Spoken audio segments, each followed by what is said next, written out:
Muito bom dia. Bom dia.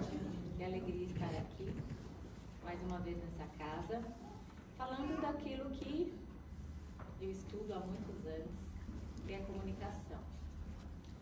Comunicação, a etiologia da palavra é tornar comum. O quanto nós podemos, diante dessa realidade das crianças, que muitas não falam, que muitas sofrem pela ansiedade dos pais, pela demora do tempo de falar. Enquanto nós, profissionais da saúde, da educação, também temos essa comunicação intrapessoal bagunçada. Quantas vezes queremos dizer não, mas acabamos dizendo sim, por medo da desaprovação, por uma necessidade de agradar alguém.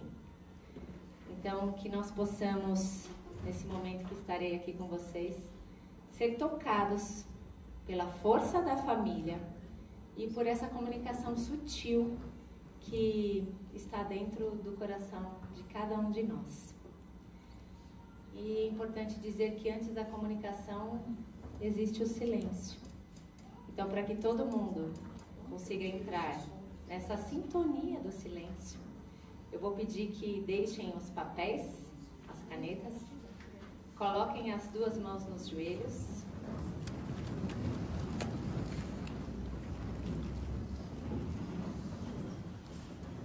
Fique em uma postura confortável, mas que seja uma postura ereta, digna, e que faça com que você consiga sustentar o seu corpo, porque o corpo também comunica, até o final. Feche seus olhos, respire. É na presença que floresce o amor. E diante de uma vida tão atribulada, tão confusa, tão cheia de informações, expectativas, medos, raiva, preocupações, nós podemos pausar e escutar o nosso corpo, sentir a divina presença que habita em cada um de nós, para que a nossa voz mais sábia, a nossa voz mais inspiradora, gentil, verdadeira e necessária saia da nossa boca. Para que juntos possamos dar o nosso melhor para as crianças, que estão tão cheias de expectativas diante do tratamento, diante do amanhecer com seus pais, diante dos processos diagnósticos. As crianças precisam da nossa presença e do nosso melhor. Que possamos treinar esse estado de presença para florescer o amor, para conseguirmos nos conectar com a nossa voz do coração. Respirem profundamente, abram os olhos. Todo mundo mais presente? Muda, né? Pode colocar, por favor. Então, eu quero agradecer mais uma vez o convite, a minha amiga Xará, que eu amo, a Bia, querida. É uma honra estar aqui mais uma vez com vocês.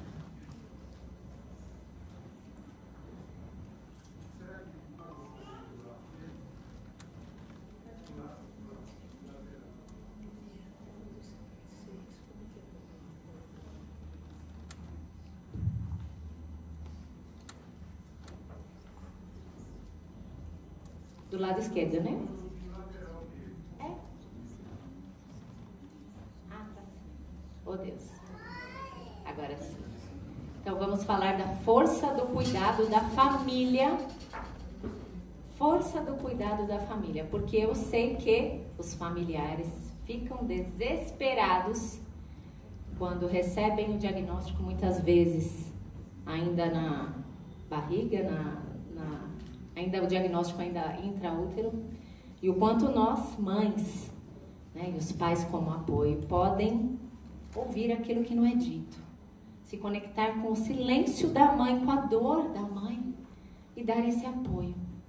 Com o silêncio da criança ou com o choro da criança, que muitas vezes nos desorganiza, porque estamos tão desatentos, querendo resolver coisas maiores do que o nosso tamanho.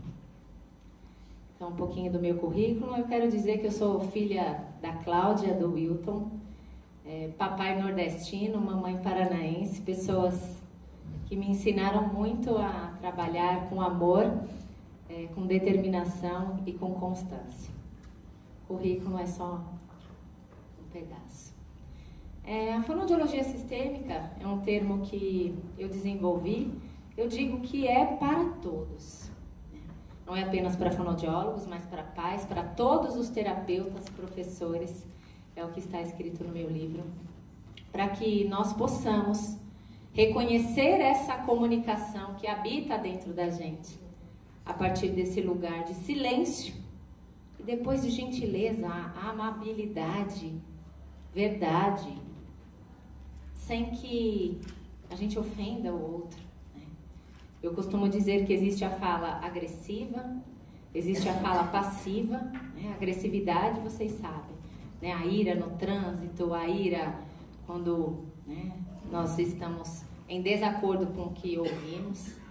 A fala agressiva.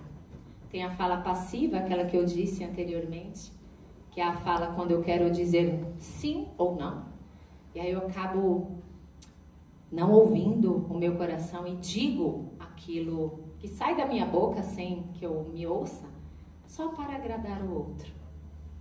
Isso é um desafio, porque nós não estamos sendo sinceros. E tem a fala do equilíbrio, que é a fala do coração. Então, o que eu espero aqui, nesse encontro, é que possamos, hoje, levar esse conhecimento para a vida. Não apenas ficarmos na teoria, mas praticarmos essa fala do coração, para que nós possamos dar um futuro melhor para as crianças. Né, Malu?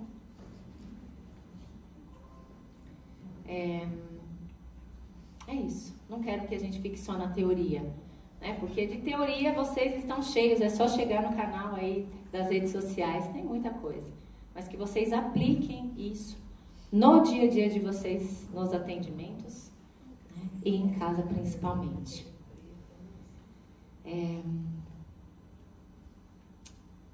O que acontece, né, quando a mãe, próximo ao aniversário de 1 ano da criança, fica naquela expectativa da criança falar mamãe, da criança caminhar, da criança se desenvolver, ser independente? O que acontece no coração dessa mãe, desse sistema familiar? Então, a fonoaudiologia sistêmica não trata a criança, mas principalmente o entorno, o ambiente.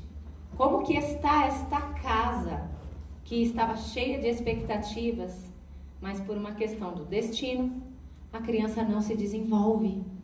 A mãe não ouve a palavra mamãe, e aí ela compara com o filho da vizinha que fala mãe, pai, xixi, cocô, papá.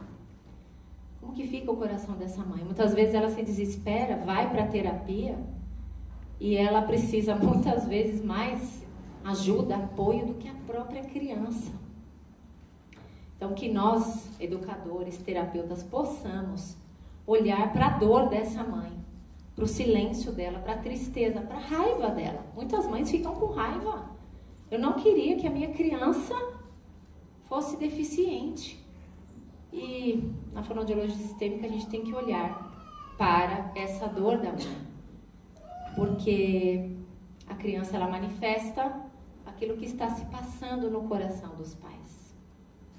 A falta de apoio do homem também é muito comum nessas situações. Existem os dados aí que nos mostram que quando a mãe recebe o laudo, quando a família recebe o laudo, muitos homens não dão conta e abandonam essa mãe.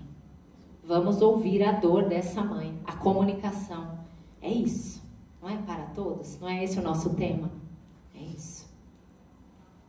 Então, eu quero trazer um caso aqui de uma criança que tinha problema de comunicação e durante a consulta, estava o pai e a mãe, percebi o pai, aquela comunicação verbal, não verbal corporal, o pai fechado, olhando o celular enquanto a mãe falava a história da criança. E eu só observando o pai no celular, enquanto a mãe com toda aquela pasta de informações, né, queixava-se do filho. E teve um momento que eu interrompi a consulta e eu fui em direção ao pai. E aí eu disse, o senhor poderia me dizer algumas informações em relação ao seu filho? E ele não sabia dizer, não, esse tipo de coisa fica com a minha mulher. O que está por detrás dessa fala? Se eu tenho um preconceito em relação a esses pais, eu não consigo ajudar de verdade o que se passa no coração desse homem. E aí teve um momento na terapia que eu pedi para ele vir sozinho. E ele tinha sido uma criança que apanhou muito dos próprios pais. Então ele não sabia ser pai porque ele me disse, eu não tive pai, então eu não tenho esse modelo. Não sei dar o meu melhor. Eu acho que o meu melhor é trabalhar. Mas ele fazer as pazes com o pai que ele teve, do jeito que foi, como foi. Se conectar com a sua própria biografia e ficar em paz com ela, lembrar do pai que ele teve. E poder respirar e dizer, sim, pai, eu concordo com o que você fez comigo. Trouxe alívio para ele e principalmente para a criança. A criança pôde ter um pai inteiro, um avô, né, mesmo que do ponto de vista do coração, mais presente. Então, o que o pai não diz ecoa na criança. O que o pai diz ecoa. O que a mãe não diz ecoa, o que a mãe diz ecoa. Tudo espirra na criança de modo sutil. Então, quando vocês receberem uma criança agitada, né, confusa, desorganizada, não é apenas uma questão sensorial, gente. A criança está passando por alguma questão. Pergunte para a mãe. Olha, tem alguma coisa diferente no João. Tá tudo bem em casa, eu estou aqui para te ouvir. Não é comunicação, gente? Comunicação com a voz do coração. Ela é sincera, ela é gentil, ela é verdadeira e ela é necessária. Né? Perguntar para essa mãe, tá tudo bem? Eu estou aqui. Às vezes, gente, essa mãe precisa só de um abraço. Só de alguém que a veja, que olhe nos olhos e sinta a dor dela.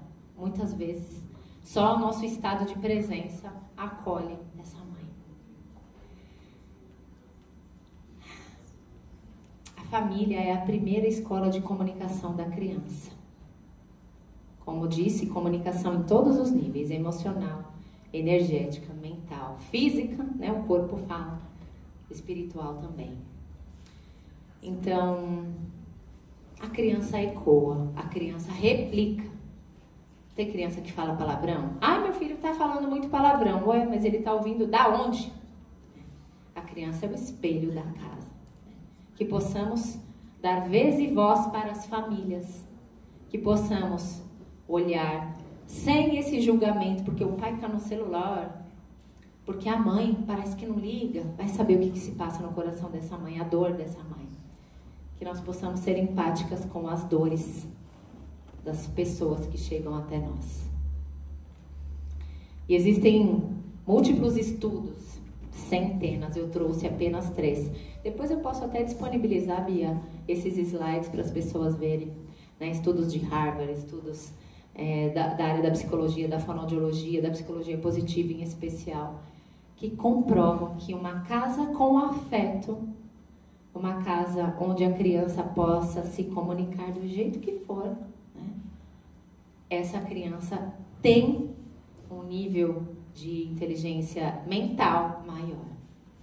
Ela se sente à vontade de falar blá blá blá, porque aí não tem julgamento. Os pais estão estáveis. Os pais não ficam na expectativa da criança falar perfeitamente, de eliminar a disartria, o autismo, seja lá o que for o diagnóstico da criança. a flacidez da síndrome de Down, a deficiência da criança com paralisia cerebral. Pais equilibrados, filhos mais organizados. E aqui eu já entro um pouquinho na prática da Bia, que eu amo essa parte de reorganização neurofuncional. Eu acho que todos os profissionais deveriam saber um pouquinho, porque é a expressão da comunicação corporal a partir do que a criança fala, né? Daquilo que a criança faz. E comecem a observar também as mães, os pais. A desorganização corporal, para vocês perceberem que eles precisam também de escuta. Como é que está o afeto? A mãe, ela está fechada? Né? Ou ela consegue falar com dignidade, respeitando a sua dor, mas sendo digna? Como que nós podemos regular a ansiedade das mães diante desse desejo que o filho evolua? Tem mães que dizem, o que será do meu filho se eu me acidentar, se eu morrer? E eu quero dar uma prática aqui para vocês, sabe? Quando a mãe quer controlar muito o tempo, a terapia, a escola, os resultados, que possamos dizer a elas e que você, mãe, possa se conectar com algo que eu vou dizer. A pessoa que controla, que quer controlar o destino, que quer controlar a situação, seja lá o que for no momento presente, ela deixa de ter fé, esperança. O controlador não tem fé. Ou você tem fé, ou você controla. As duas coisas ao mesmo tempo não dá certo. Então, que você possa ter fé e fazer aquilo que está ao seu alcance, se conectando com a sua voz do sábio, a sua voz mais conectada, mais presente, para dar o seu melhor naquele dia. Porque, afinal de contas, nós nunca sabemos quando será o nosso último dia aqui, não é mesmo? A gente não sabe, né? Nós fazemos planos, mas faça planos. O ano está acabando e aí as pessoas começam a fazer vários planos de novo, né? Faça planos, mas tenha fé. Solte o controle. Seja uma pessoa mais afetuosa, primeiro com você, depois com os outros, né? Isso na vida, no trânsito, no dia a dia, com o marido. Seja uma pessoa, decida ser uma pessoa afetuosa com a esposa, decida, tá? E aqui é um exercício para todos vocês. Todos nós temos mãe, pai, vivos ou não, né? Os pais não morrem, eles continuam vivos dentro da gente. Eu enquanto mãe, eu enquanto profissional, qual é a mensagem não dita pela minha família, ou dita? Essas mensagens, elas me encorajam como pessoa, ou elas me deixam mais frágil? Quando eu olho para minha família, eu tenho orgulho, ou eu tenho pena? Eu sinto acolhimento, ou eu sinto um peso? Faça essas autorreflexões. E caso você tenha encontrado algum ruído de comunicação, que primeiro a comunicação ela é intrapessoal, minha comigo. Depois ela é interpessoal, minha com o outro. A maioria dos problemas de comunicação, eu falei uma coisa para a pessoa entender outra, você pode ter certeza que você tem um problema de comunicação interior. Então melhore. E o exercício que eu sugiro que vocês façam é: faça as pazes com a sua história. Pensou na mãe e tem um ruído, tem uma angústia? Diga sim, mamãe, eu concordo. Sim. Sim. Tá tudo bem. Eu concordo com o que você fez, do jeito que foi, como foi. Pratique o auto-perdão, né? O perdão. E a compaixão. Deseje sempre bons votos para o outro. Que você fique bem, que você fique em paz. Que tudo corra bem com você. Isso é comunicação. Quando uma criança chora e você sabe que ela está trocada, você sabe que ela não está com fome, não está com sono. Você usa a sua intuição de mãe, de profissional, mas essa criança chora. E aí você não sabe por quê. Gente, por que ela está chorando? As necessidades vitais, fisiológicas estão supridas. Por que raios essa criança chora? Aprenda a ouvir aquilo que não é dito. O choro, o silêncio, o excesso de sintomas físicos, gripes. Ouça aquilo que não é dito em palavras, mas está sendo dito de outras maneiras. Tá, Beatriz, e como que eu posso ouvir? Empatia, se conecte com a criança e diga, você está triste? Comece a nomear. Está preocupado? Ai, conte uma história. Se é uma criança não verbal, conte uma história sua que te deixou triste, chateado. E veja o que acontece com a criança. Tem uma menina que ela já tinha passado por 5 fonoaudiólogas aqui em São Roque. Eu escrevi sobre ela no meu livro. Ela era bastante agressiva, tinha um comportamento... Ela era brava, né? Bem brava.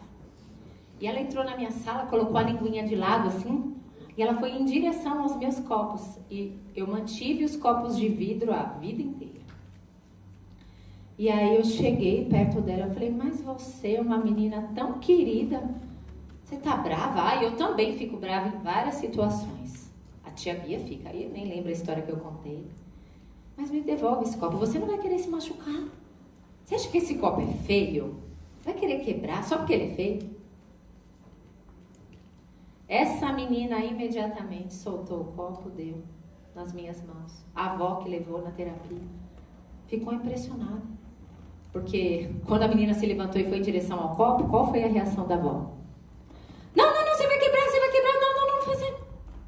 Não confia na criança. E aí teve um momento que eu disse para a avó, falei, querida, confie na sua neta. Existe sim uma pessoa maravilhosa por detrás dessa agressividade. Todos nós temos, são as múltiplas vozes que habitam dentro de nós.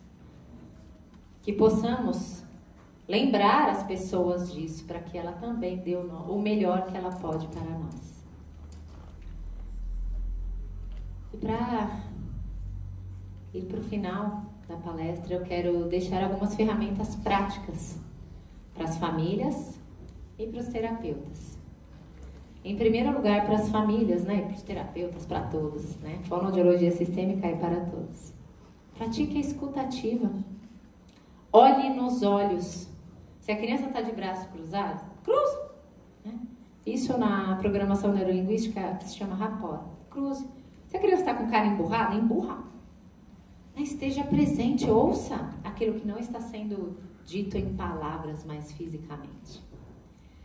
Comunique-se de uma forma não verbal, mostrando que você está ali de corpo e alma.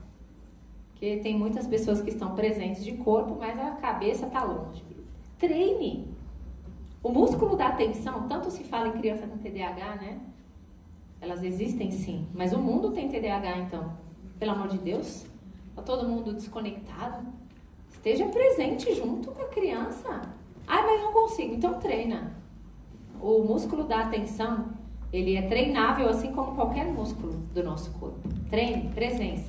O que nós fizemos aqui antes da palestra. Faça o diálogo da gratidão. Se a criança fala ou não fala, vamos falar 5 coisas agora para agradecer do dia. Tudo aquilo que o dinheiro não compra é aquilo que toca mais o nosso coração. Agradeça. Agradeça pela casa, né? Agradeça pela presença, pela vida, pelo ar, por tudo, por toda a sua história. Faça o jogo do silêncio com a criança. Né? Na minha época, crianças da década de 80 era assim. Jogo do silêncio. E façam isso. Né? Vamos ver quem consegue mais. Faça você adulto para ver se você consegue ficar em silêncio um pouco. Muitos conseguiram aqui, mas muitos ficaram desorganizados. E o adulto que é desorganizado com ele mesmo, ele vai querer que o outro, marido, esposa, mãe, pai, faça por ele o que ele não consegue fazer por si. Se eu não sei me cuidar, eu vou querer que o outro cuide de mim. É ruim. É ruim. Então não seja. Tem um celular tocando.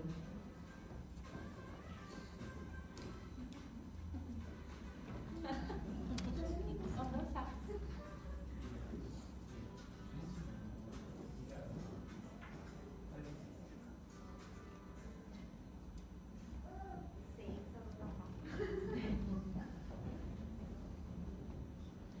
Vamos aproveitar então. Ouçam músicas em silêncio. A gente só vai ouvir a música, não pode cantar. E aí começa a dançar, né? Comunicação corporal. O espelho das emoções, né? Fazer com que a criança consiga e se beneficie. A raiva não é ruim, tristeza não é ruim, medo não é ruim. Se Deus colocou essas emoções dentro do nosso corpo, é porque elas têm que ser vivenciadas de uma maneira em equilíbrio. O excesso de raiva traz ira. A falta de raiva gera falta de movimento. O excesso de medo traz paralisia.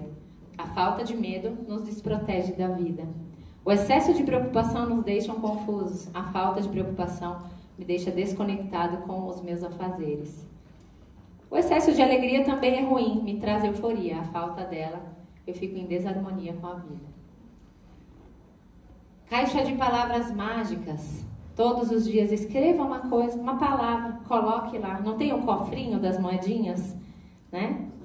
Os meus filhos nós somos antigos em casa. Sou mãe de 3.